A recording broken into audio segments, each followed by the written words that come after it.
কুষ্টিয়ায় পদ্মা নদীতে টানা এক সপ্তাহ ধরে বাড়ছে পানি। এতে দৌলতপুর উপজেলার রামকৃষ্ণপুর ও চিলমারি ইউনিয়নের প্রায় ২০,০০০ পরিবারের অর্ধ লক্ষ মানুষ পানিবন্দী হয়ে পড়েছেন। প্রতিদিনই প্লাবিত হচ্ছে নতুন নতুন এলাকা। কুষ্টিয়ার হার্ডিঞ্জ ব্রিজ পয়েন্টে পদ্মার পানি বিপদসীমার ১ মিটার নিচ দিয়ে প্রবাহিত হলেও নতুন করে বেড়েছে আরও ৪ সেন্টিমিটার। পানিবন্দী এমন পরিস্থিতিতে বন্ধ হয়ে গেছে প্রায় ২০টি শিক্ষা প্রতিষ্ঠানের পাঠদান। তলিয়ে গেছে ২ ইউনিয়নের ৫৭৩ হেক্টর আবাদি জমি। সেই সাথে গবাদি পশুর জন্য সবুজ ঘাস না থাকায় চরম বিপাকে পড়েছেন চরাঞ্চলের মানুষ। দুর্ভোগ বাড়লেও পানিবন্দী এলাকায় এখনও পৌঁছয়নি ত্রাণ। এতে ক্ষোভ প্রকাশ করেছেন স্থানীয়রা। বর্ষার পরিস্থিতি খুব খারাপ, আমরা অনেক কষ্টে আছি। আমাদের বন্যায় প্লাবিত আমাদের এলাকা, অনেক মানুষ দুর্গম এলাকা, আমাদের অনেক কষ্টে আছে, অনেক দুঃখে আছি। তবে আপনাদের কাছে একটা অনুরোধ, আমাদের ভাগজত ব্রিজটা আমাদের দাবি, এটা আমাদের দাবি যে ভাগজতের ব্রিজটা আমাদের যত দূরত্ব সম্ভব আমাদের ভাগজতের ব্রিজটির কাজটা যেন শুরু হয়। খুব কঠিন অবস্থায় আছি, যেহেতু বন্যার পানি আজ প্রায় মাসখানিক থেকে আছে আমাদের এখানে। এখন আমরা না পারছি যে এদিক যাইতে, না পারছি যে ওদিক যাইতে। সবাই আছি প্রায় ঘরে ঘরেই এসে গেছে বন্যার পানি।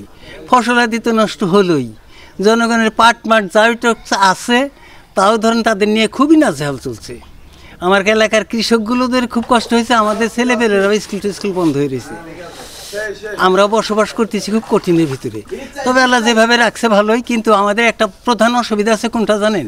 সেটা হলো ক্ষুধা না করুক, আজকে আমার কোনো বিপদ হলো ডাক্তারের কাছে দৌড় দিব সে কায়দা নাই। ডুঙ্গা ছাড়া কোনো পারাপার করা যায় না, পারাপার হওয়া যায় না, দোকানপাটে আসা যায় না, বহুত রকম সমস্যা। আমাদের রাস্তাঘাটটা ভালো হলে এইটাই চাই। আমাদের এই ভাগজত ব্রিজটা হলে আমাদের যাতায়াত উপরে যাওয়ার ব্যবস্থাটা ভালো হয়। এখানে চিলমারি ইউনিয়নটা মোটামুটি অত্র এলাকায় পানি থই থই করছে। এই পানি বন্যাতে এত পানি, বাচ্চা কাচ্চা স্কুলে যাইতে পারতেছে না। এই তো পিছনে একটা স্কুলটা দেখেন বন্যায় ভাসে যাচ্ছে। কত আসবাবপত্রগুলা স্কুলের মধ্যে, কাগজপাতি, আলমারি, ড্রেসিং টেবিল, কত কিছু আছে, সেই জিনিসগুলো নষ্ট হয়ে যাচ্ছে। এবং এত পানি, স্কুলে একটা বাচ্চা কাছে আসতে পারতেছে না। নৌকার সমস্যা, মাঠকে মাঠ পানি, কিছু মানুষের পাট ধান তলায় গেছে, কিছু ইরি আবাদ ছিল টান অবস্থায়, হয়তো উঁচু জমিতে, সেই ইরি ধানগুলোও তলায় গেল। এখন এমনই অবস্থা, মানুষের, গরিব মানুষের খাদ্য খাবারের সংকট হয়ে পড়ছে। ভাঙ্গন কবলিত ইউনিয়নে প্রতি বছরে বন্যা হয়। এবারও সেই প্রতি বছরের ন্যায় এবারও বন্যা হয়েছে। প্রায় আগস্ট মাসের প্রথম দিকে শুরু হয়েছে, এখন পর্যন্তই অদ্যাবধি পর্যন্ত পানি প্রতিদিন ৮ ইঞ্চি ৯ ইঞ্চি করে বেড়ে চলছে। কৃষকের করুণ অবস্থা, যেহেতু তাদের মরিচ, কলা গাছ, তারপরে ধান, সবজি সব বন্যার পানিতে ডুবে গেছে। ডুবে যাওয়ার কারণে চাষিদের অবস্থা করুণ অবস্থা।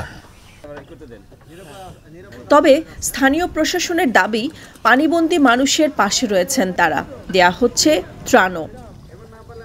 তো সেক্ষেত্রে আমরা ইনস্ট্যান্ট কিছু খাবার, শুকনা খাবার বা মানুষের দিন চালানোর জন্য যে খাবারগুলোর প্রয়োজন, সেই খাবারগুলো আমরা সাথে এনেছি এবং বিভিন্ন ব্যক্তিদের, বিভিন্ন পরিবারকে সেটা আমরা সরবরাহ করছি। এছাড়াও তাদের যদি ঘরবাড়ি ভেঙে যায়, পরবর্তীতে আমাদের ঊর্ধ্বতন কর্তৃপক্ষ, জেলা প্রশাসক স্যারকে জানানো হয়েছে, যদি তারা ঘরবাড়ির দিক থেকে বা অন্যান্য কোনোভাবে ক্ষতিগ্রস্ত হয়, এটা তো আমাদের ত্রাণ ও দুর্যোগ মন্ত্রণালয়ের মাধ্যমে লিখলে ওইগুলো তখন আবার তাদেরকে দিবে। তো আমরা পরবর্তীতে বন্যা শেষ হলে ক্ষতিগ্রস্তের সংখ্যা নিরূপণ করে এটা আমরা মিনিস্ট্রিকে জানাবো। তার প্রেক্ষিতে তাদের জন্য যে সহযোগিতাটা আসবে সেটা আমরা পৌঁছে দেব। পদ্মায় পানি বৃদ্ধি পাওয়ায় কিছুটা শঙ্কা তৈরি হলেও ঝুঁকিপূর্ণ বাঁধ এলাকাগুলোতে বাড়তি নজরদারি রাখা হয়েছে বলে জানিয়েছে পানি উন্নয়ন বোর্ডের কর্মকর্তারা। সম্প্রতি সময় অতি বৃষ্টিপাত, মৌসুমী বৃষ্টিপাত এবং উজানে আমাদের যে ভারতের থেকে যে বৃষ্টিপাতের জলবদ্ধতার কারণে, পানি ঢলের কারণে আমাদের পদ্মা নদীতে ব্যাপক হারে পানি বৃদ্ধি পেয়েছে। এবং এই পানি বৃদ্ধির, আপনারা জানেন যে রিসেন্টলি ফারাক্কা ব্যারেজ খুলে দেওয়ার কারণে পানির মাত্রাটা আরও বাড়ছে।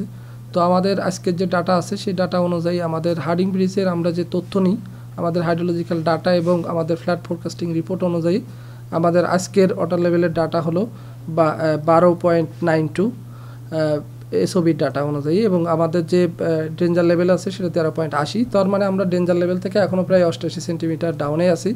এবং আমাদের যে ডাটা অ্যানালাইসিস, হাইড্রোলজিক্যাল ডাটা এবং ফ্ল্যাট ফোরকাস্টিংয়ের রিপোর্ট অনুযায়ী আমরা দেখছি যে আগামী 5 দিন পর্যন্ত হয়তো এই বৃদ্ধির পরিমাণটা কিছুটা স্থিতিশীল থাকবে।